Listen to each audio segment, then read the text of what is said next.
What's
up, everybody? This is Paul in the 619 with another conversation with the community. Oh man, I got the guest today. I have the host of Only Slabs, the awesome show on Saturday nights or Saturday mornings. And the cool thing is that I was honored to be one of his guests on a Saturday. Had a lot of fun. He's also one of the co-contributors for Comics Curing Cancer, a big time organization that does a lot of good for the community as far as comics and raising money for cancer. Also, he has this legendary barbecue every year that one of these days I'm gonna end up going to it. Sounds amazing. But yeah. Rob Fat Stax. I got Rob Fat Stax in the house. And yeah, let's bring him on. Yeah. One half of the Only Slabs team. Chris, the comic vet, of course, equal partner in that it just happens to be on my channel. And then, of course, thank you for not saying co-conspirator, but for Comics Curing Cancer. But yeah, co-coordinator there with three other fine gentlemen in DJ Links, Mark Legion of Comics, and Austin LeMay help us to run that event. And of course, we do nothing without this community who turns out big time. And for 2025, helped us to raise over $67,000 for Comics Curing Cancer and the American Cancer Society. Amazing. You guys rock. Yeah. Well, I had the pleasure of meeting you, Rob, out in Heroes Con, and it's funny because we're both West Coast guys, and we had to travel across the country to meet each other. But what I said about you guys? I said you guys could sell snow to an Eskimo. I'm serious. You guys are great salesmen, but you know what though? Bottom line, it's for a great cause, and you guys do amazing work. So I want to say kudos to you guys. Thank you very much. Yeah, it was interesting to see us have to go to Virginia when we're both in California to see each other. But that just tells you how far apart we are within California, that it was just easier for us to go to Virginia. Oh, most definitely. Most definitely. But, So, okay, so Rob, how did you get your screen name? Yeah, how'd that come about? I don't know. I was just trying to come up with a name back when I was starting doing this, And I was just kind of playing around with the idea of like comics and so whatever else. And so for some reason I started going, oh, let's make it Rob's Fat Staxo Comics. And that's the proper name of the channel. But I mean, Rob's Fat Staxo Comics is a freaking long ass weird name that is difficult to say and stuff all the time. So it just became Rob's Fat Stax, which in its own right is fine. And it works out great. It immediately tells you that, well, I'm Rob, and apparently I have big stacks of comics. And it was also a play on the fact that I'm a larger individual, and a man who doesn't miss many meals, and good. So it kind of all went together. Very cool. At least I spelled it with an F and not a PH. Oh, I didn't try to like ghetto myself. Yeah. So how'd you get into comics? What are some of your earliest comic book memories? So I'm a delayed starter. I came to the show late. I mean, I'm sure obviously as a kid growing up, I would read the Sunday funnies in the newspaper. That was like one of my favorite things to do, would be like after dad was done with the newspaper, would be to go through the Sunday funnies. I didn't care about the rest of the days. They weren't in color. I only wanted the color ones. And, so I think for the most part, that's what I would read. And then also I was a scout. So I would get my subscription to Boys Life, and in the back of Boys Life, there were little comic strips of, scouts in action, where they would tell tales of some Boy Scouts saving somebody's life in a cartoon one-page cartoon format, and some other little stuff. And so I would see those things. And obviously I grew up watching television and cartoons for kids in the 70s and 80s. Cartoons was like it was different than it is today. Saturday morning was a Saturday morning. Yep. And, after running home after school to get home to watch, up here, one of the independent stations, which is now a Fox affiliate, but would do their after school. They had from like 3:00 in the afternoon till 5 p.m. before mom and dad would get home. They had their Japanese import block of Man in Giant Rubber Suit stuff, and so I'd see and Johnny Sacco and his fighting robot and Ultraman, and then they'd throw in Battle of the Planets, and they'd throw in Star Blazers and stuff like that we'd get to see some of that. And so, of course, Super Friends and Spider-Man and all that, and Electric Company, watching Electric Company. So I was exposed to all these superheroes, and we watched the Incredible Hulk series on TV, and I watched movies, but I didn't read Marvel and DC comics. I don't really think that I picked up my first Marvel book. At least I know for a fact I didn't buy my first Marvel comic book until I was in college. Oh, wow. By that point, I had been dating my wife back in high school, and she had comics. Oh, wow. Yeah, she was a big especially Excalibur. She's in her nice. And that's her jam. Nice. But I didn't really have much interest in it. It wasn't until I was at military college. My first year, I went to I was on scholarship and went to a private military college called Norwich University. And during the first year, initially you get there, you have no privileges, you have no rights. They take away all your electronics, all your music, anything that's not just school or here's some Brasso and some shoe polish, make everything fine, right?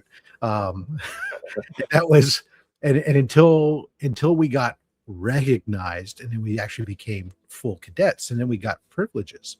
And I went down to the bookstore /PX, and there was a spinner rack. We were looking for something to do to kill some time. Some of my buddies, they were like, "Oh, dude, picking up some comics," and I'm flipping through the spinner rack, and there was this shiny red foil book sitting on the rack that caught my attention, and it was a character name that I knew, but I had never seen, obviously it was a new title. It was the number one. I thought this is a great place to hop on. So I picked up a copy of Spider-Man 2099 number one off the spider rack. Oh, wow. And so that was my first comic that I picked up. And then I started reading it and some Fantastic Four, and some of the other 2099 titles would also start to become available to me on the spinner rack. And I started reading those. That was my first foray into comics. I would start collecting, and once I left that school, I got back home and I found a local shop. Incidentally, the local shop I went to was at the local shopping mall, and it was like they had just opened. They literally, when I went in there, they had a cash box on a folding table. Oh, wow. Old school. And they just had folding tables set up full of long boxes and stuff on their table initially.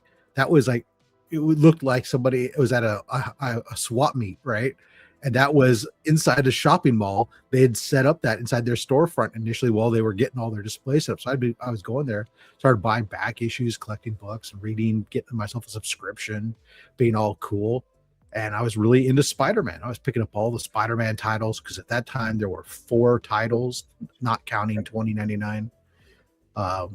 And I was reading that and Wolverine. And then Maximum Clonage happened. And I just cried. It was so awful that I quit collecting comics. I sold my entire collection. Oh, wow. And I walked away from comics. That was it. And I got married. My wife brought comics. We moved long boxes from one house to the next that were hers and never opening them. And then wasn't until much later, my son was starting to get old enough that I wanted to get him to start reading more. And so I think this was around maybe 2005, 2006. And I took him down to the LCS, and that was near where we were at. And I went in and we started picking up some books for him. And as long as I was paying for books for him, I started reading them.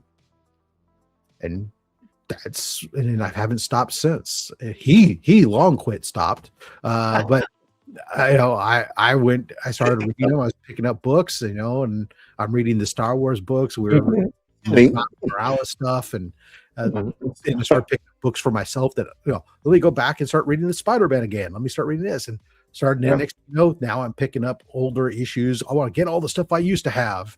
And now I'm happens. Of here I am today, where I have a lot of books. How many comics do you think you have in your collection? Total 15,000. It's a lot. It's a lot of comics. Yes. I don't park car in my garage anymore. Well, for me is okay. So I used to have my collection in different parts of the house, and then my son moved out, years ago. So this room was available. So I got everything that was all over the house into one room. So I have all my comics in this room.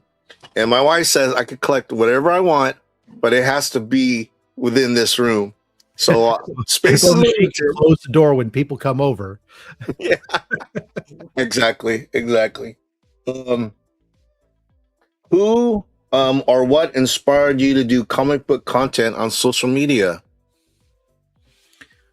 I don't remember how I came up with the idea, other than that it was probably, I know that I started doing it during the pandemic, as many people did. And I think it was, I was watching, I came across some videos, or I think maybe I was watching some Comic Tom stuff initially. As Comic Tom is like the marijuana of drugs, right? He's the gateway drug that gets you, brings people in. So phenomenal to him, no matter what you think of his content. Comic Tom has done phenomenal stuff for this community in bringing people in and acting as that conduit and gateway, and in getting people to do stuff. And he's just actually a genuine nice guy. Anytime I've had some conversations with him, and he's a phenomenal. So I mean, I know people can hate on the top 10 list, and I'm not knocking that, but at all. But Yeah. so I kind of stumbled in a way that many of us do, kind of looking at it, and just kind of started watching some people open up boxes and stuff, and and go, I can do that. I mean, how hard is it to open up some boxes? And so I started opening up some stuff, and I think actually the first video I did was really focused on graded books. I had sent it. What it was is I had been collecting for a bit, and had sent in my first set of books to CGC, and then shortly thereafter, I sent in my first set of books to PGX, and I started unboxing graded books and just kind of started doing. That's how I kind of started, and then it went into full blown hauls and some other stuff down the road. Well, it's funny because, like you said, the pandemic. I remember that's when I started watching comic book content on YouTube, and it was funny because, man, didn't it seem like back in the day that everybody was doing CGC unboxings? I mean, there were so many channels doing it.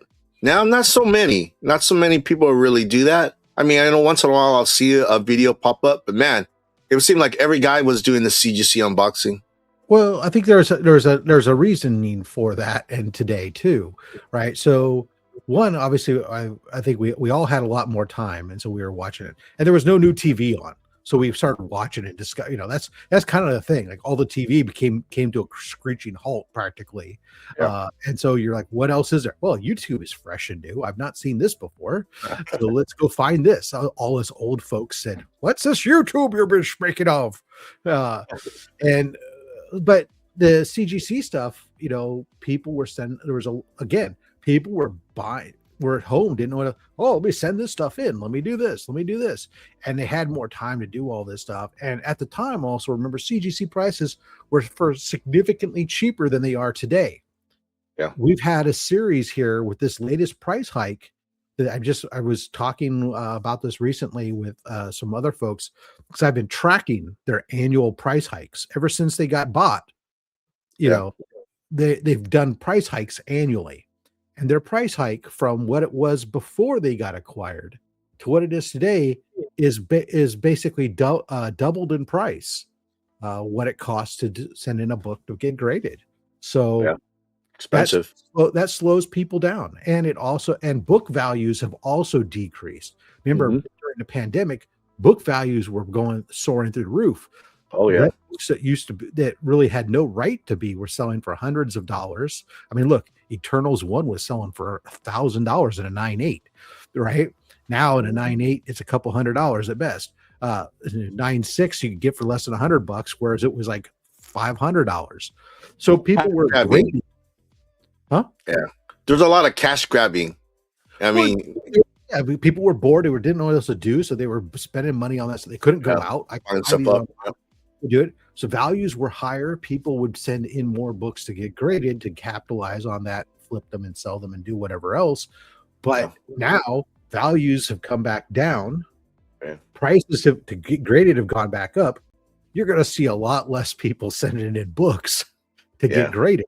Just because we need more stimulus checks. More stimulus checks. Don't need that. No, actually, I think we overgraded too many books. Agreed. There's way too many modern books that have no right being graded out there. The number of modern books that have been produced, would say in the last 10, 15 years that exist that are graded anything less than a 9.6, there's tons of them. Yep.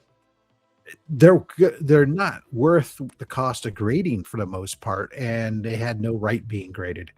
I'm just as guilty. Don't get me wrong. God knows I'm just as guilty, but it is what it is. Yeah, most definitely. So, how did you get connected to Comics Curing Cancer? How'd you start being involved in that? Oh, you know what? Yeah, no, that's fine. I'll go into this. I forgot part of the other part, half of your question that you just asked. I just want to actually I'm going to go back just because I want to call this out. Yeah. So I started doing the video content, and I started feeling like most people who start a channel. I got wasn't getting getting a lot of views, getting a lot of stuff, and I was feeling down. And then I received somebody reached out to me, Rod the Rican reached out to Oh, me, and he said, "Hey, coming up this week, I'm going to shout out your channel." I was like, "What?" This was yeah, a strange concept to me. And this is what I love about this community. I'll dovetail into your question here yeah, is somebody was genuinely offering to try to help me get more attention on my channel and wasn't asking anything in return. I yeah, didn't I hadn't experienced that. It didn't make any sense to me. I was very cautious when he reached out to me and said that and asked if he could. I guess, sure. And I watched the channel and I watched it. I was like, oh, cool. And I got probably got it. I think at the time I might have been like 55 subscribers and got like 75 out of it, got another wow, 20 or something. So all of a sudden that's like yeah, huge. Wow. And then yeah, like a couple months later, I was still kind of feeling, I don't know if I want to do this anymore. And another gentleman, Jimmy Donker from Small Town Collectibles, who's no longer doing YouTube content. Uh, yeah, but I didn't even know. He did a shout out video. He found my channel. He did a shout out video. And all of a sudden I got somebody pinged me, said, "Oh, hey, just subscribed to you. Found you because of this." And I'm like, "Oh, what?" And I'll go back and I watch this video. And it was like, again, and that's how I got into, for a while, a core group of people that I was in the early stages working with, because we all find it in little hubs. yeah, And my sphere, Gary B, the casual comic guy, and Slotted Up, and him, and then DJ Links, and then yeah, later Mark, all these guys, what came from that, and it just kind of grew, and that inspired me to keep at it. The fact that sense of community was really kind of cool. I thought it was nice agree. the way people supported one another. Yeah, Dovetailing now into your question about how I got into comics curing cancer. So some of the guys in the circle were involved. There was a gentleman named by the name of Cardboard Crazies. He had a family member pass away of cancer and decided he wanted to do something. And he did a 24-hour stream. He had some community members like Roscoe, Geek Out with Roscoe was on for all 24 hours. wow, Roscoe has issues drawing and stuff, but he yeah, 24 hours he was drawing nonstop. There were a lot of other people came in, and one of the people who started hopping on and doing stuff to help raise money was the Rogue Trader. mm-hmm. And so they set out to raise $2,000. They were just using a GoFundMe thing. And so people had to trust them that the money was going to go somewhere. But the Yeah, community turned, and they ended up raising $8,000 wow, for society. And so it turns out that the Rogue Trader's wife worked for the American Cancer Society. And so they coordinated all that, and then they decided that, hey, this was really cool that you guys were able to do this. You want to make this an official campaign. So that's how Comics Curing Cancer was originated, and it became an official campaign. Now that first year as an official campaign, what year was that? What year was that? that would have been probably 2000. Wow, that long ago? Yeah, we've been doing this now for 4 years, so 5 years. So yeah, that would make sense. Yeah, I would say. So the Cardboard Crazies, he had his wife got pregnant, and he wasn't going to be able to do it. And then people started, because at the same time I had started a working relationship with the Rogue Trader. He had become my presser, and we had set up a deal with a code so people get discount on pressing. And instead of taking money, because I didn't want to be making money off my channel, um, I said, okay, instead of you giving me free credits and stuff, we agreed just donate the money to Comics Curing Cancer instead. So Nice. what the kickback that I would have normally gotten, would have been like $10 in credit for everybody who used my code, instead became $10 donated to Comics Curing Cancer. Nice. So people knew about this relationship, and some people started reaching out to me and asking me, "What's going on? What's going on with Comics Curing Cancer this year? What's going on?" Oh, well, I don't know. So I started reaching out to him, and the next thing, somehow, I ended up talking to his wife, and next thing I know, somehow I'm running it. I don't even really. I think somebody slipped me a Jello pudding pop or something. And next thing you know, I'm out cold. I woke up in the morning after with Comics Curing Cancer shirt on, and I was now the guy. So I quickly looked in, DJ and Mark, and we kind of, said I'm not doing a 24-hour marathon. And so I kind of came with this idea to do this 3-day event, spread it around different channels, because I Yeah. wasn't a channel. I think at the time I might have had maybe 1,000 subscribers. Yeah. 100. And I'm still not a big channel. Don't get me wrong. I fully recognize, in the grand scheme of things, I'm a itty bitty minnow in the YouTube pond. But I was even smaller. I was a hatchling. And so I knew that if we were going to do anything, we needed to use people's spheres of influence. And so I this idea of, hey, let's do it on multiple channels, because while I have a subscriber base that may also subscribe to you guys may also have subscribers that I don't have. And this way we can maximize the reach. And that's what kind of happened. And it's just built every year since. And that, we set out to raise $10,000 that first year, figuring that would be amazing, because that would be a 20% increase over the year before, or 25%, actually 125% of the previous year. Yeah. And we raised like $22,000 that year. That's awesome. That's awesome. Every year it's just been building since. So yeah. Now I can't not do it, I suppose, but it gave me impetus also to do things like, because I didn't want to do monetization on the channel. I felt it would make my channel feel like it was less authentic or something. And somebody told me, so I think it was Small Town Collectibles, said, well, if you don't want the money, don't let YouTube keep it. Why don't you make it so that way it goes to a charity or something? And that's how we kind of then dovetailed it together, so that way all the revenue and stuff that I do now supports Comics Curing Cancer, and helps us to further what goes into the pot at the end of the year. That's awesome.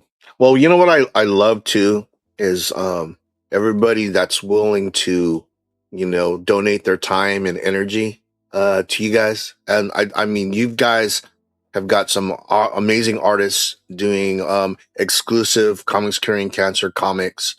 I mean, you got other guys from other channels, trying to raise money. I mean, it's just like you said, the community is awesome. I mean, it's part of what we do with it. It has to be. It can't be. It can't be. Oh, Rob's doing this, because it's not me doing this. There is, and it can't be Rob, DJ, and Mark's doing this, because it's not. We can sit there and say, "Hey, Comics Curing Cancer, blah blah blah," all we want. But we're not writing checks. Yeah. It's the community. The community, the power of multiple people coming together for a cause. And a cause that is one that hits every single one of us. There's not a single person, unfortunately, that doesn't have a story. Whether it's a direct story where it's them, their mother, their father, their brother, whatever, or their friend, whatever. Everybody has at least one story. Unfortunately, most of us have multiple stories. Hopefully, they end positively, but we all have these stories. And that's where we kind of really came up with the idea that it had to be community. We need to focus on getting as many people involved as possible. We need to push that concept of, look, this is the ultimate supervillain. This affects every single one of us, man. Yeah. Let's lean on that superhero theme. And when you have the big bad, the suit, everybody's got to come together and put aside their differences or whatever to unite in a single cause. And that's what we do. And together we can save lives. And it's been a great story, and it resounds with the artists who are working on these things. And as we get these opportunities to meet artists at conventions, when I go to a convention and I'm talking to artists, I'm always, one half of it's stuff I'm interested in, and the other half is finding a way to drop a seed about comics curing cancer. And then the next time I see them, water that seed a little bit, and eventually it harvests time, and you can come and pull some of that stuff down. And I built some great relationships and with some of these artists, and Heroes Con has been a huge part of it. As you saw, how many artists are there. That's one of the reasons why we show up there every year with a booth. Is it really, having the booth there legitimizes our presence and allows us to really network with a ton of artists and get them involved. So this year, I think the book it's already in production. So the Comics Curing Cancer art book for 2026 is in progress. And the artist list this year is insane. I can imagine.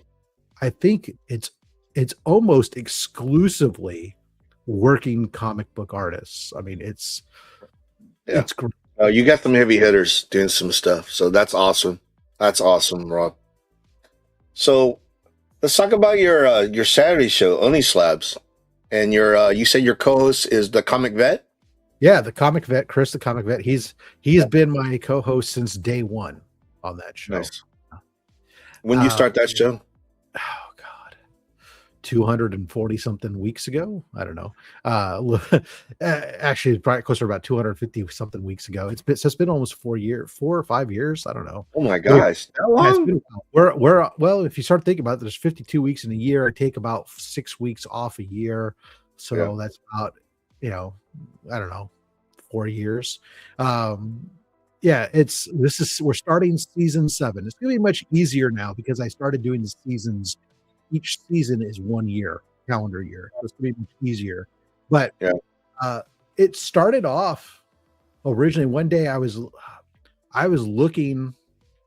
I took a still picture of some shelving and in my garage filled with slab boxes. Just posted it. And at the time, that's how quaint. I think it was like 13 boxes of slabs. I thought that was a lot. That's so adorable.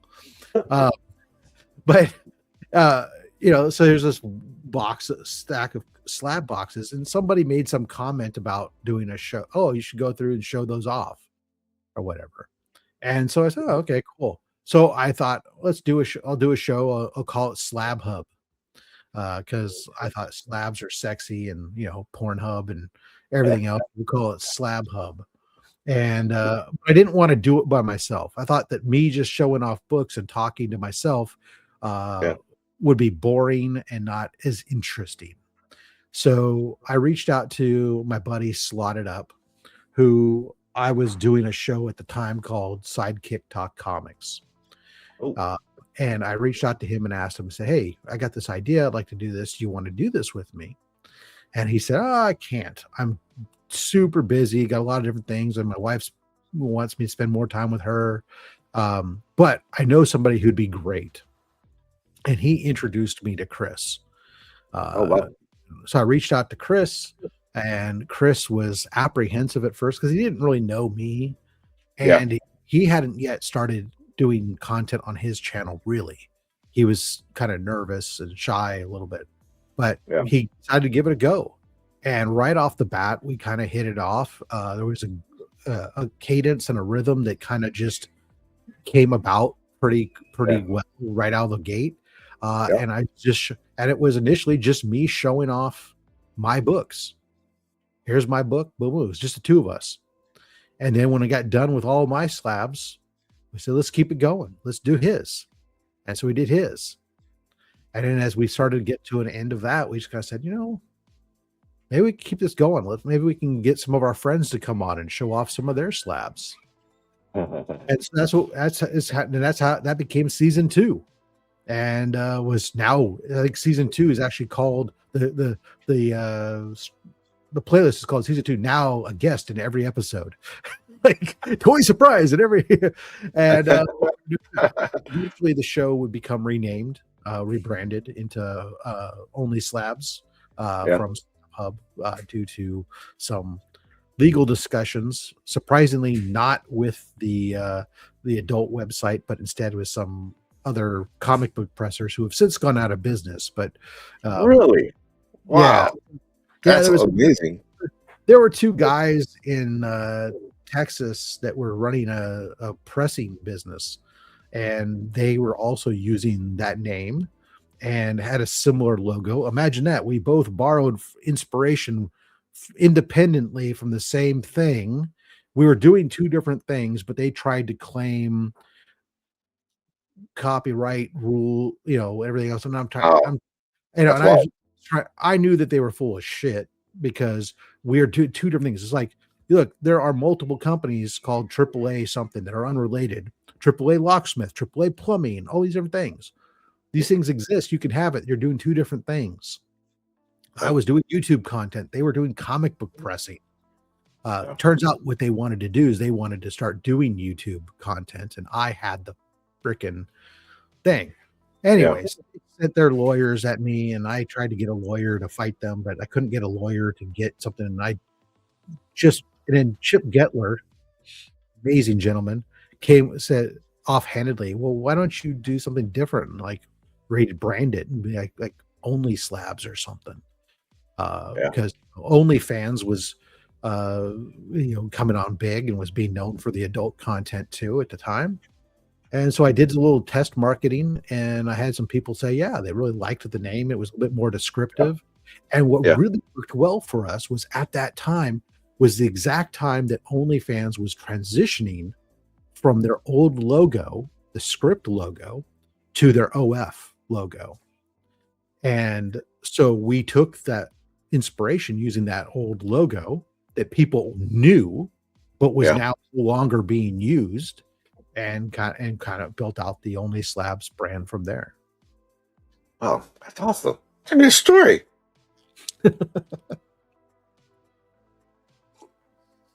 I think I know this answer, but I'm going to ask it anyways. Yeah. What is your favorite Comic Con?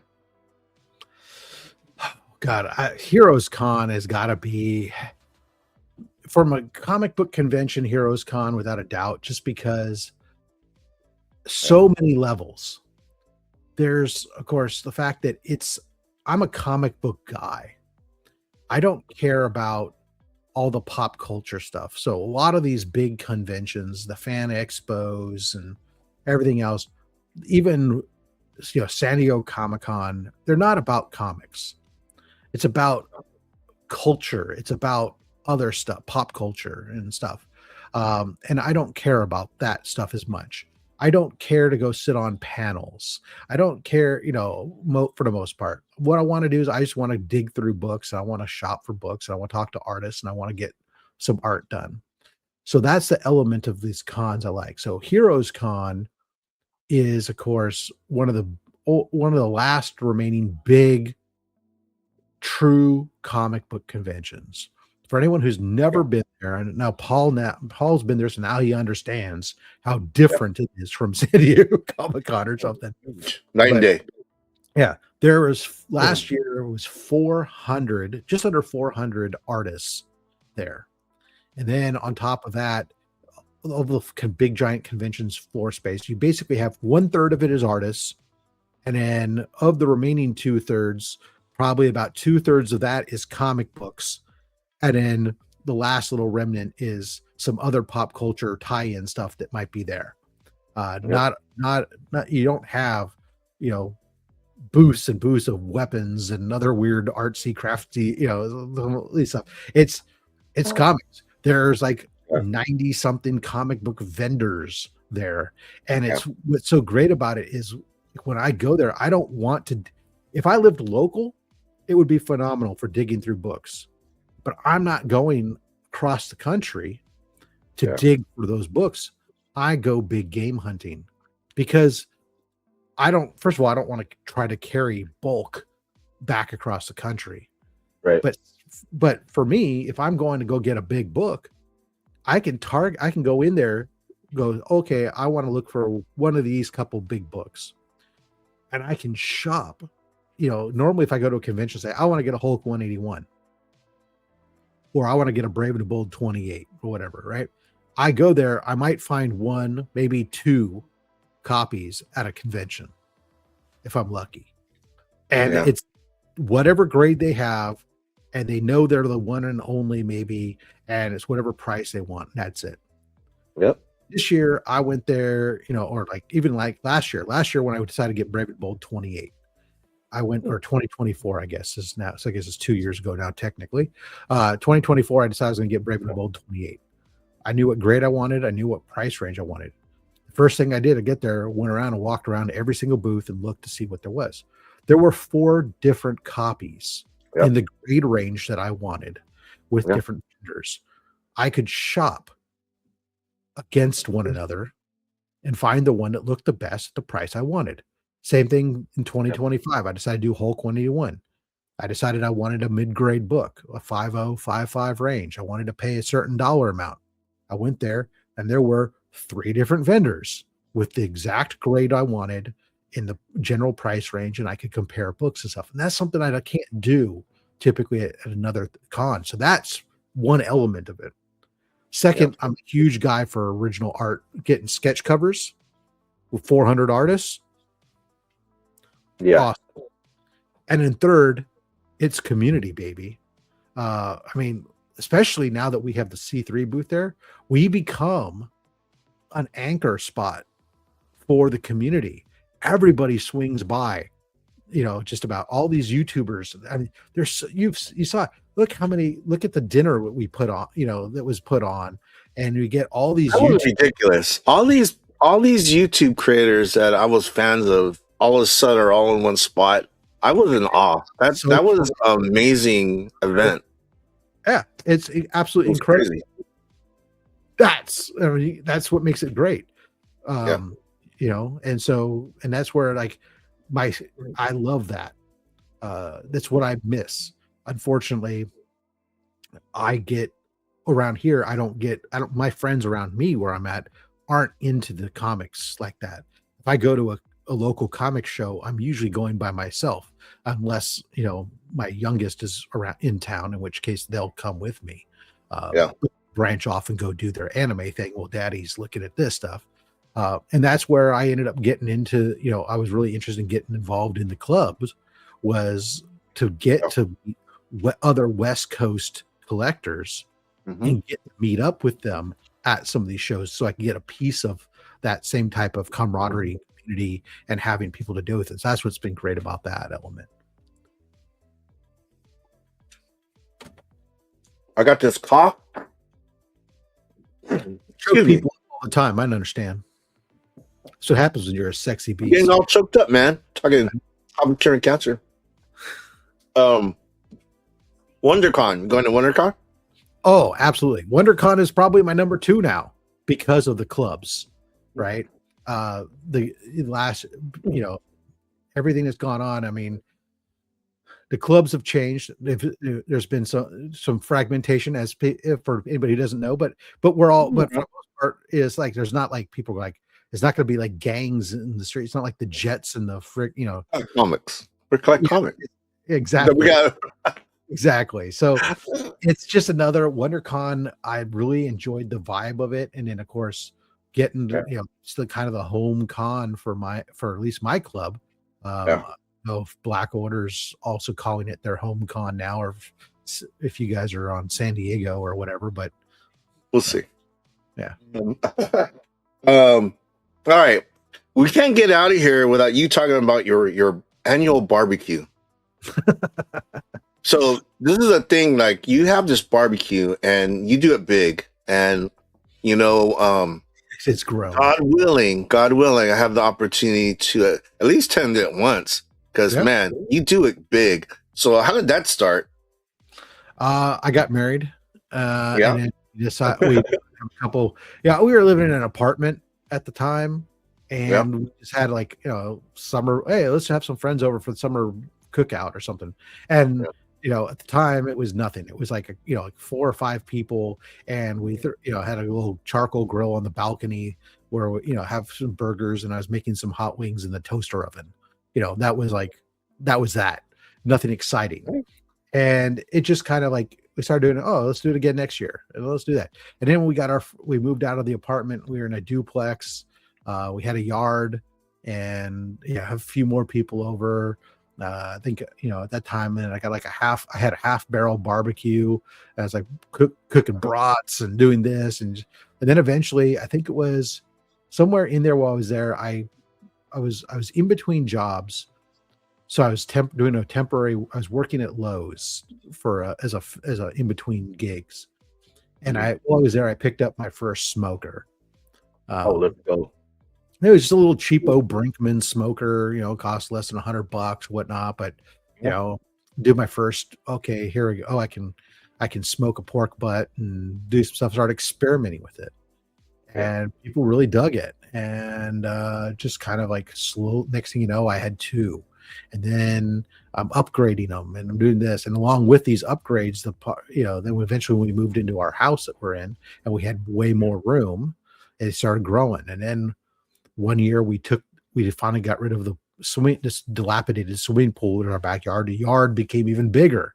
And so we started, and I was doing all kinds of volunteer scouts and everything else. So we started inviting all these friends from the kids' school and the scout leaders and all this stuff, and it just kind of really grew to almost like 100 people.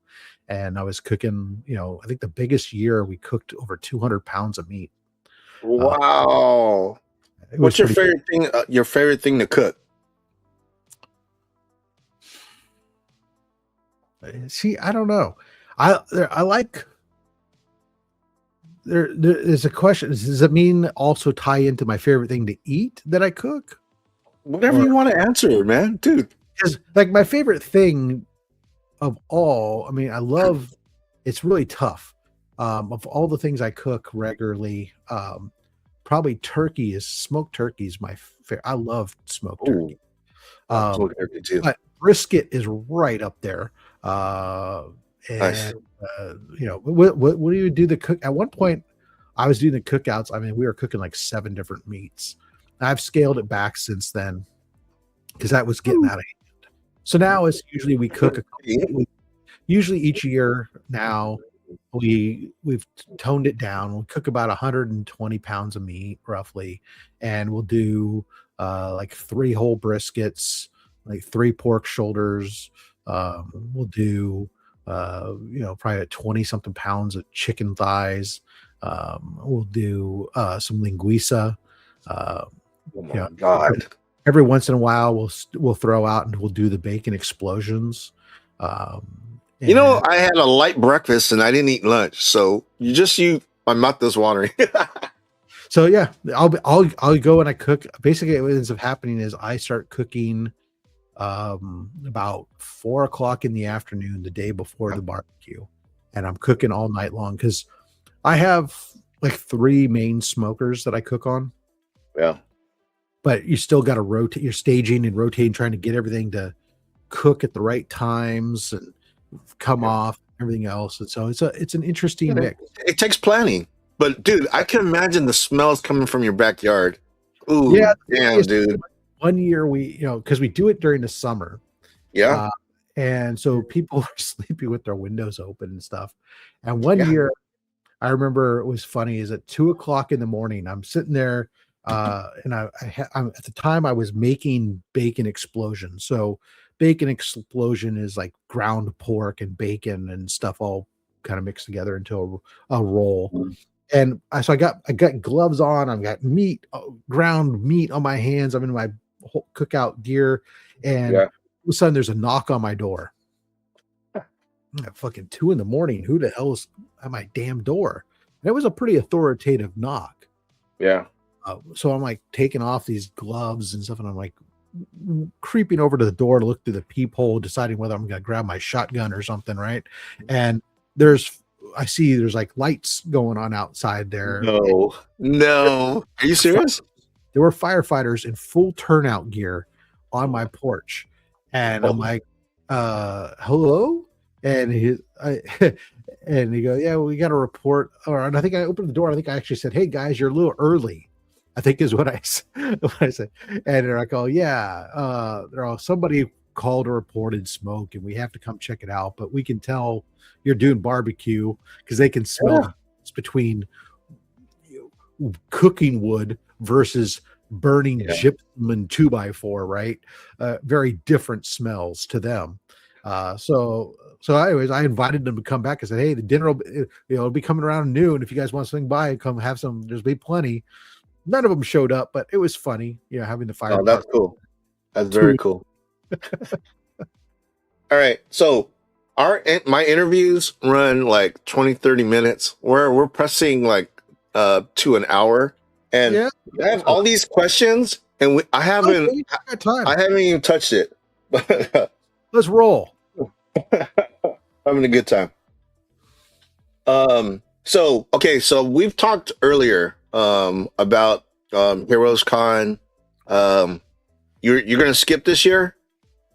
Unfortunately, my youngest graduating university this year, and I am obligated as a father to put family above comic books. What? Yeah, of course. Yeah, no. Yeah, well, it's the funny thing is that I am very strongly in that. Yeah. I believe that very strongly. It says. Well, I would love to go to Heroes Con like this year, but my wife has other vacation plans because it's not a easy undertaking. I mean, when we went, we actually my wife has family in Ohio, so when we went to Heroes Con in North Carolina, after that was done, we took a rent-a-car and we drove all the way up to first off, we went to Annapolis, Maryland to visit a friend. And then we went across to Ohio to see my wife's aunt. So we made a whole vacation. I took 2 weeks off. It was, amazing time. But my wife wants to go somewhere else this year. So I won't go this year, but God willing, 2027, I'll be back at Heroes. Yeah, because Rob, like you said, there's no comic convention like that. It is comics.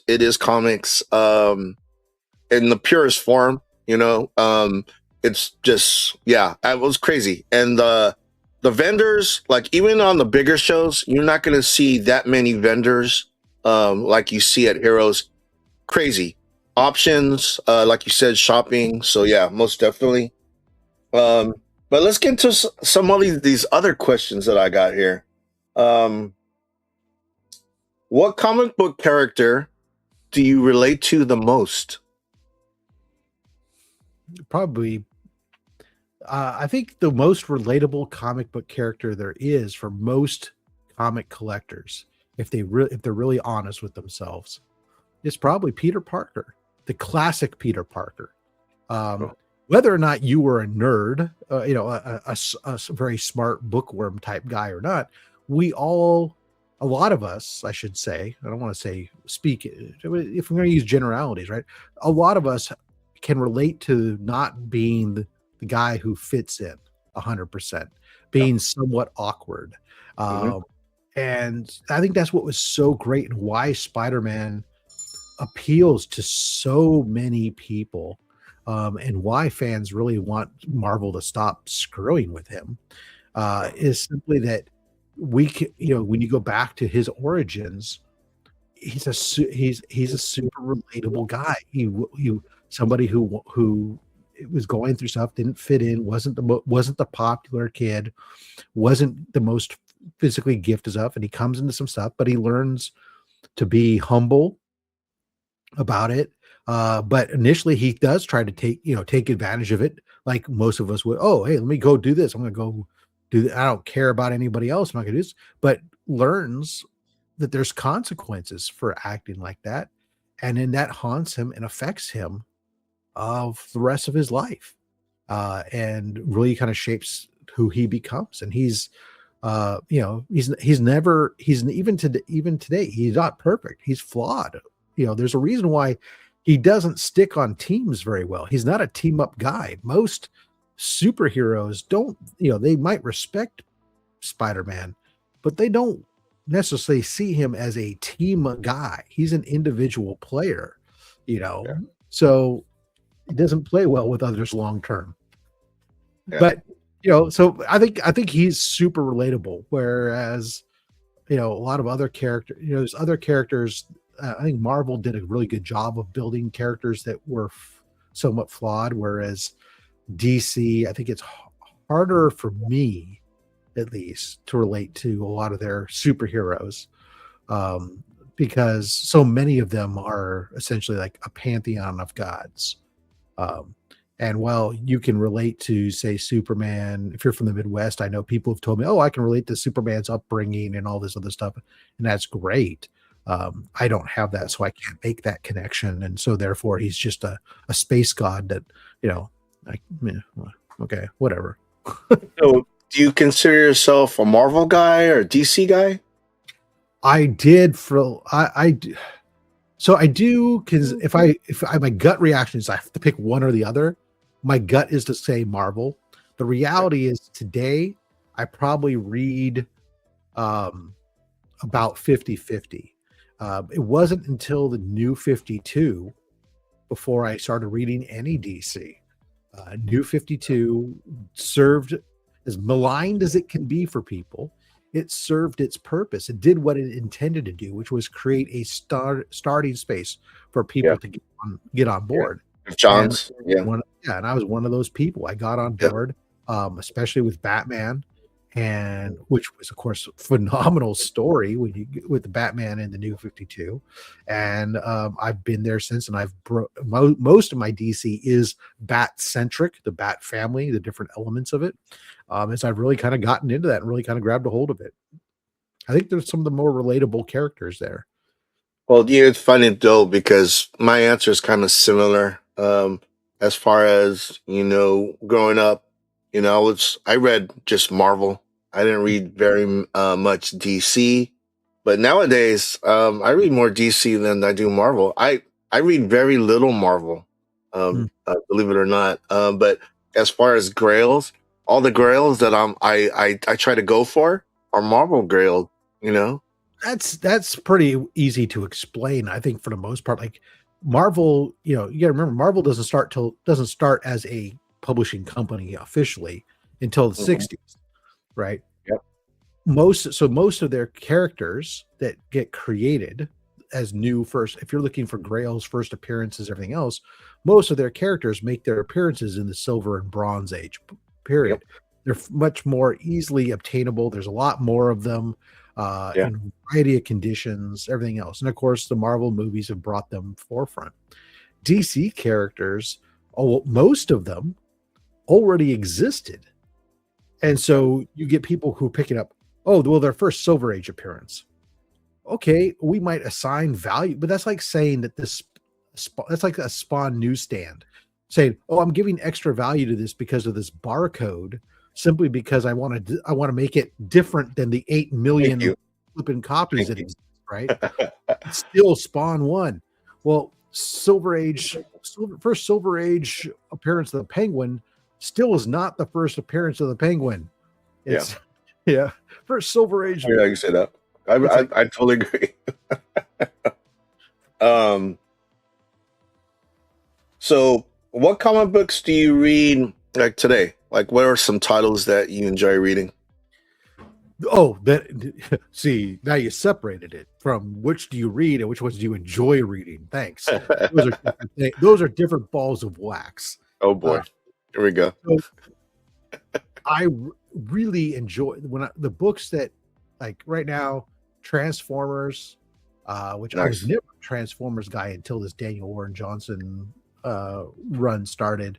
But Transformers is probably by far the one that when I get it home, I want to crack it open right away.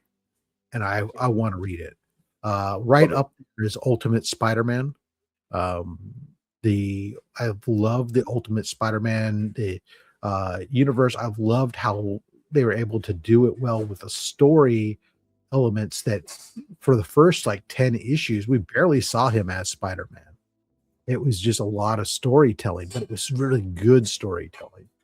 And I love the concept of giving Peter an element of, him back with Mary Jane as he belongs and the family, and giving him something that as a Peter Parker fan, you want him to have.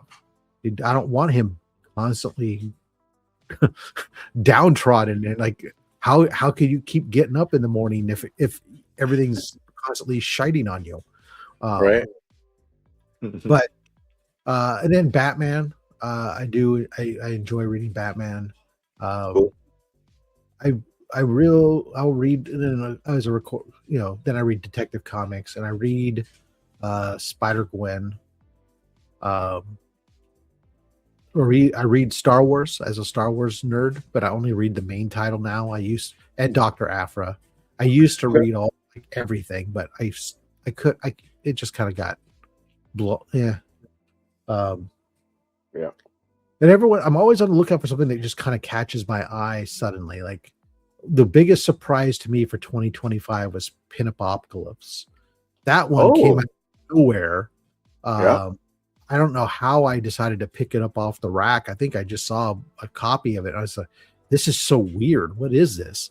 And decided to pick up a copy of it, and I read it, and it just hit so many cool B sci-fi weird notes that I just loved it, and I just couldn't get enough of it. And that became when I was like rushing to read. I'm so sad that it's over, but I understand you couldn't really stretch it out. I mean, it was just a finite story. But man, that was probably my sleeper hit of 2025 was I just really got a kick out of that freaking book. Well, what I love is that that you still enjoy newer comics, for a collector, that you have like some bangers from back in the day. So what I want to ask is, why do you think guys today who only collect like Bronze Age and older, why do you think they scoff at the newer stuff? I think there's some different elements to it. Everybody's got their different sides, but I think a lot of when I listen to some of those people who don't read modern books or don't collect modern books, I think one of the things that they really dislike is kind of this commercialization and money, what they call kind of a money grab, that it's no longer about telling stories. That they're like, oh, look at all these blind bags and all these variant covers and all of this and that. They get hyper focused on that element of it. But you don't have to, just because those things are there doesn't mean that you have to ignore that period. You don't have to do it, right? Like I don't have to buy all the variant covers. I can collect Batman and read Batman and pick up just the cover A and read the story if I want to, and for the most part now, I did my fair share and still do my fair share of variant grabbing. I tend to lean more on grabbing variants for books that I really enjoy as a way to show support to the publisher. Say, hey, you're doing good. I like this, so I'm buying more variants. Also you're supporting if the art is good, because I'm not just there's different elements of comics, and art is one element of it. And there are some people who are art collectors who also still don't want to collect moderns because they don't like the modern art style. The modern art style, there are some great covers, but it's very different. When you pick up Bronze Age, Silver Age, or Golden Age books, there are elements that are just unique to those each era, to the way the covers are designed and what's going on with them, and the art style, the traditional pencil and inks and everything that goes on versus today, the digital overlay. Somebody might draw it in pencils, but then they color it digitally or on a computer, yeah, or on a what's that, iPad or whatever it's called. I don't know. Yeah. That's beyond me. But I mean, there's lots of different ways, and you'll get and they get different types of tones and everything else, and it just comes across different. Yeah. But I think that Agreed. you can do whatever, you can do them all, but at the end of the day, it doesn't matter. If a collector only wants to do the other stuff, that's fine. But what they shouldn't do is bash the collector who doesn't want to collect their way. There's Yeah. so many different elements to Agreed. comic collecting. That's right. You can be an Yeah. art guy, you can be a story guy, you can be just a particular character guy, you can be a raws only guy, you can be a slab guy, you can be an everything guy. It doesn't matter. Yeah. You should, it's your money. Do what you want. And if somebody else wants to do something different, allow them to. And just recognize that you're different, but there's nothing wrong. There's no right or wrong way. They're funny books. Yeah. And, Well said. Well and said. we're all together. We're bonded together in this in this collecting hobby. And there's different ways to collect. Unless you're paying me, unless you're the one who's buying my books, you have no say in how I choose to grade a book, or whether I choose to grade a book or don't grade a book, or which books I buy and which books I don't buy. It's silly to me when people get opinion, because I get it all the time. I get comments about like, oh, why would you put that thing in a coffin? What do you care? I know, exactly. It's your collection. Yours. It's mine. Yeah. If I want to put That's it in a right. cardboard box, that's my choice. If I want to put it in concrete, that's my choice. I want to put it in Lexite, great. But if I sell it to you, then you can do what you want with it. You can crack it open. You can do this. You can do that. I don't care. There's Yeah. no line then. I support how you want to collect. All right. Who are some of your favorite comic book writers and artists? You know, this is where I'm going to get really controversial here. Let's go. So I really don't have a favorite comic book writer. Okay. I know a lot of people who read books that follow from one title to another based on particular writers. That's not me. I am a character guy as opposed to a writer guy. So I Okay. have characters that I choose to read, and I'll read them whoever's writing them. Sometimes they're better than others, but at the end of the day, I pay almost no attention to who's writing a book. Oh, Every once in a while, something comes along where a writer I pay it. Like Transformers is probably like the one big exception to this rule, in that I wasn't a Transformers guy, but I kept hearing everybody was talking about Daniel Warren Johnson this, oh, Murder Falcon, oh, do a power bomb, oh, and it wasn't just, it was so many people that he Yeah. became like on my radar as people were Yeah. talking about him, how great it was constantly. And so when the news was that he was coming to Transformers and it was going to be starting this fresh story, I said, well, I'll give it a shot. There was so much hype around it. And it right out of the gate, I was blown away. Whoa, wait a second. You mean we're going to kill off these main characters in the freaking book? Yeah. I wasn't expecting that. Let's go, baby. I'm in. And, so I've been there and I love it. And, Yeah. Probably that has caught my attention enough that perhaps I might, if he started up, another indie something, I might go check it out. I have been thinking about going back and reading Do a Power Bomb or something else. But for the most part, generally writers have not been got on to. And artists, it's always been also like, there's artists I like personally as I've met them over time. I like art styles. But they don't cause me to go buy a book generally. There have been artists, I should say, who have caused me to stop getting a book because the art was so bad. I just couldn't even read the words on the page. Not that the words on the page weren't fabulous. It would probably take a really good writer to overcome bad art. Yeah. And everybody has styles that you like or don't like, right? It's easier, I think, to call out artists that you don't care for than artists that you do. But I've definitely, like many collectors over time, I've learned to appreciate Jack Kirby. Obviously, I love. How can you not like some of the classic guys, right? When you talk about the God, Neil Adams, his stuff they did on Batman. Of course, John Romita Sr. is my freaking Spider-Man guy. I love him in his Spider-Man work. Going older, I love Schomburg covers. You talk about Golden Age stuff. I don't even know the artists, but I love so many of the Dell painted covers that they did and stuff. I'm not a great guy with names when it comes to these guys. It's so funny. It's like when you talk about them, sometimes they just come to my brain, but normally, like thinking about them, it's like I don't. Well, it's an endless list. It's an endless list. There's just so many talented guys, and every day another guy comes out.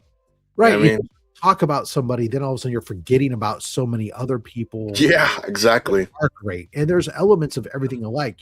There's stuff that, like, we talk about modern. If you just want to talk about modern cover artists, right? There's so many of them now, but for every single one of them that puts out something that you go, wow, that's amazing, I love that, and you start buying some of their books, their covers, then all of a sudden they start going on a run and putting out stuff that you go like, I don't like that. Like, it happens. One of the best examples, like for me, like this, for a while became a very kind of lightning rod character or artist was, Peach Momoko. Yeah. I appreciate a lot of what she does. Yeah. But the stuff that she does that I love above all else is not her finished work. I love all her sketch covers that she does.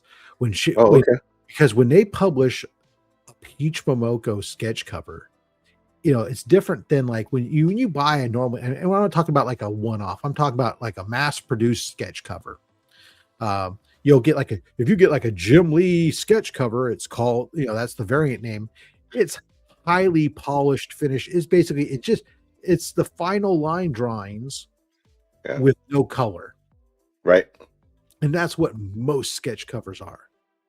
But when you get a Peach Momoko sketch cover, there's red lines, there's blue lines, it's not clean. It's not the final thing. It's truly a sketch. And there's so much that you can read and see that goes into it. And that really intrigues me. It's much more interesting to me to see that and see the artist's process, the layers that are there. That intrigues me. And those covers, from a modern thing, those are probably some of my most favorite covers are her pencil sketch covers that get released like that aren't finished, that show all that rough layering. I'm surprised. I didn't think you were going to answer it that way, but that's cool. That's very cool. All right. So we're going over hour 14 minutes. Okay. So time. People are watching. Just keep going. Before we got together, you kind of asked me, what's the format, this and this and that. And I said, if there's any books that you wanted to share. And it's funny because, everyone sees your show and they look at your wall and you just could point to your wall of just like books. But I'm curious, what are the 5 books? I don't know if you picked 5 books, but what are some of your favorite books from your collection that you would like to show us? So I did grab, I guess 6 technically, but 2 of them are the same time. It's like, who's counting? We had to start first off with Spider-Man. Let's go. So this isn't my original copy. No. Oh yeah, you just say you sold it, huh? Yeah, I sold off my collection. I do, and it was a newsstand. I do have a newsstand copy of Slab only a 9.6, but this is my 9.8 that's double signed. I have lots of copies of these things, but Love it. this is signed by Peter David and Leonardi, the co-creators of Spider-Man 2099. That's so cool. Love it. And then just to throw in there, That's the action figure? This is the second printing that was available. It came out 9 years after the original book. It was included with a action figure, and the action figure was sold exclusively at KB toy stores. So you had to get this book. You had to go to a KB toy stores. You had to buy the Spider-Man 29 action figure 10 years after the comic book had come out, basically. And then you had to pray that it was in good condition, because this book does not have a traditional comic book cover. This is a thin paper cover. And so what happened is it was in these blister packs, and Spider-Man 2099 figures did not sell like hotcakes. Let's not kid ourselves. They sat on the shelf. They didn't really sell. You remember in toy stores, people would flip through to try to see something, and they'd fall off the pegs and hit the ground. So these things impact the ground. And then eventually they ended up into the big bin in the middle of the floor with a bunch of other stuff, discount bin that people would have to sort through and stuff. And so these things got all kinds of damage, and these black borders would show it for spine ticks. Oh yeah. So when I ended up picking up this book, it was in the package with the action figure. But I had a copy initially. It was like a 7.5 copy that I just had for myself that a buddy had done. And then my buddy Taylor Winder, he said, "Oh, hey Rob, there's an online auction going on right now on YouTube, and one of the guys has one of these in the packaging with the figure, and he's thinking about selling it." All right, cool. So I go check it out. He's thinking about selling it, and finally he decides, what the hell, I'll throw it up. If somebody wants it, it's $300. So I said, I'll take a gamble. And so I paid $300 for it was in on card, all steel sealed. Mm-hmm. I kept it that way for quite some time, because together with the action figure on card, as long as it wasn't opened yet, it as a toy collectible, it was a $300 to $400 collectible. Yeah. If I cracked it and separated it, the toy became virtually worthless. But the comic book, if at the time a 9.8 was like close to $2,000 at the time. I know, and it's pricey. It's pricey. And a 9.6 was around $500 or something. So it was like, if you could get a 9.6 or a 9.8, you'd be okay value wise. Yeah. I think for months I would sit there and I'd go out to my shop. I'd shine bright lights in there. I'm like trying to look to see, are there any spine ticks on here? And I couldn't really see. I thought it looked good, but I wasn't sure. And finally I just said, fuck it. I can't stand it anymore. I pulled out my box knife. I cut it out of the packaging, and I pulled the book out, and I'm looking at it. I'm like, oh, this looks good. I think I got a chance. Sent it pressed, sent it in, and I was nervous the whole goddamn time. And it came back a 9.8, and I was super pumped. Oh, heck yeah, man. When I got it at the time, I think there was like 50 or 51 9.8s on the CGC census, and this was the second CBCS book. Nice. Now, the value on this book fluctuates wildly because there's so few of them. And when it sells, it ranges everywhere from $800 to $2,000, depending upon the day of the week and who's interested in it. But it's definitely the most expensive $20.99 book that's available. And I was super happy to get a copy as a $20.99 guy. So from that end of the spectrum, I go to a side of a spectrum which is not very expensive, but I have I'm a sci-fi guy. But my sci-fi joy started as many folks my age, with Star Wars. And so I part of that is this book here is actually the Star Wars. Wow. So later on, George Lucas's original draft his notes stuff got adapted into this series called The Star Wars, and I also have it in a bound single book. And so this is his before it got refined. So this is Star Killer, and this is very different elements to it. It's similar, but there's no like Obi-Wan Kenobi and Han Solo are kind of combined into one character in this, and there's just these different elements to it. It's very similar but very different. And this is based on his original rough draft screenplay before it got refined down. So kind of his original vision. And so this is the original. Yeah, the original cover. There's also this is the variant. This is Mike Mayhew variant. So originally I had this graded by PGX and it was a 10.0, but I had it cracked and had it converted. A 10. Wow. Okay. I was like, whatever. Sticking with sci-fi, one of the big DC guys. Now, this is a book that is a low-grade book, but it is not a book that it's Showcase 17. This is the first appearance of Adam Strange. Oh.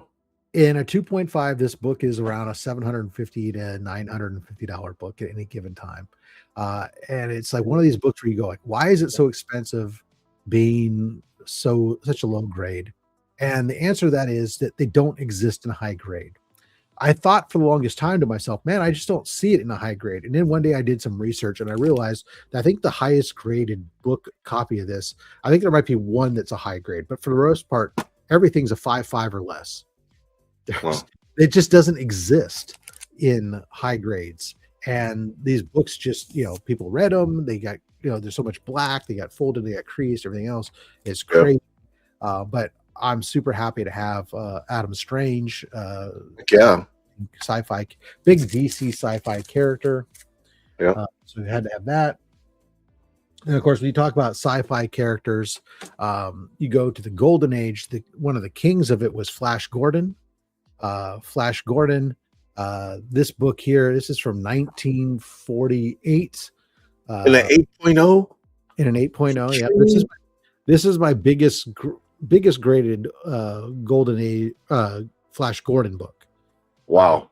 So this I have the complete 4-color run, but these are all, for the most part, these are adapted from. They took the dailies, and they put the dailies together to make these books, and that's what these are. We get this big art on the backside here. Beautiful. Gosh, that's gorgeous. I love going back and watching the old Flash Gordon serials that were run. Flash Gordon, great. I love this cover with him popping out the bubble helmet. Oh my gosh, the colors vibrant. Oh my gosh, it is amazing copying, dude. That is awesome. Jeez. Flash Gordon is a copycat. He was a derivative character created as counterpoint to the original sci-fi adventurer, and that was Buck Rogers. Wow. Buck Rogers came out first. Again, daily. This is adapted from the dailies. Now, this is an Australian variant.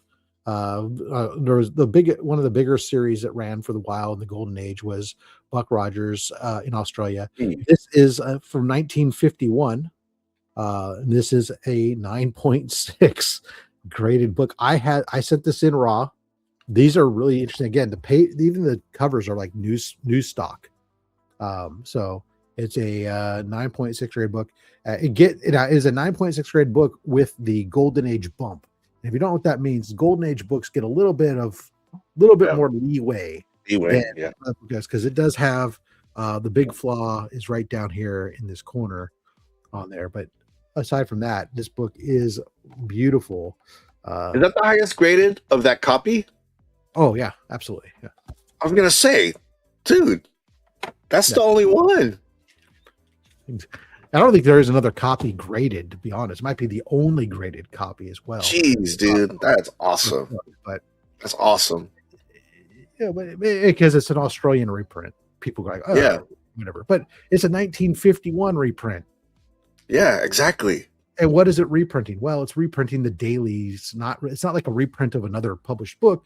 It was a reprint of the dailies. That's what all of them were at that time. So it's just interesting that people think of Flash Gordon as the big one. And Flash Gordon was what Star Wars was based off. The idea, originally Lucas wanted to do a Flash Gordon, but he ended up but he couldn't get the rights to do it. So he did Star Wars. Well, but it's all based off of Buck Rogers was the original. So. Nice. Was that the only book? Is that the last one? That was it. You only said 5. That was. I thought you said 6. Did you show me 6? I did. I showed you 2 Spider-Man 29.9s. Oh, okay. That's right. There you go. All right. Couple more questions, Rob. Couple more questions, and then we're gonna get out of here. All right. This is the interview question that I ask everybody, and it is the interview question. Where do you see yourself in 5 years in the hobby? Gosh, that is a good question. I can't think. I don't know if I can think that far out. I mean, it doesn't seem like that far. At the same time, it seems like forever. If here the answer is simple. If I still find it fun and enjoyable, I don't anticipate a lot of changes. I expect it to do. I'm not looking to try to become when it comes to like channels. So the channel is part of the hobby to me. I'm not looking to try to make it into something that's not. That's why my channel focuses on the collecting hobby as a collector first, kind of, and not about, I don't try to break news or sensational this or that or anything else. It's the guy in his freaking books, his funny books, man. And so as long as it continues to be fun, I would imagine I'll probably continue to be doing a lot of the same stuff just because, my kids are grown and moved out. I'd much rather sit here and talk at people and rather than have to go out and deal with people face to face. I know. I'm kind of the same way. All right. Last question, Rob. All right. As far as the hobby, what is your most favorite part of the hobby? And I know it's a general question, but I always ask it at the very end. So that's the question I'm going to ask. What's your favorite part of the hobby? When it comes right down to it, reality, as much as I'd like to joke about being a curmudgeon and everything else, I think it's the other hobbyists getting to meet the people and finding people who like this stuff that you like, that want to be able to share stuff, that appreciate the same stuff that you get and be able to appreciate their stuff and everything else. It's the people, the community that's like I said, that's why I wanted to join a club, right? Was because I want to meet and hang out with other like-minded individuals that enjoy the same type of things that I like. It's just part of being a nerd and a geek, right? Yeah. Oh yeah. All right. So I want to say, first off, thank you, Rob. Thank you for your time. I really appreciate you being on this show. You're definitely on my short list. But before we get out, did you want to like shout anything out? Did you want to promote anything? Before we get out of here. Well, always, of course, I'm always you can check out my stuff over on Rob's.Fat Stax on Instagram and YouTube.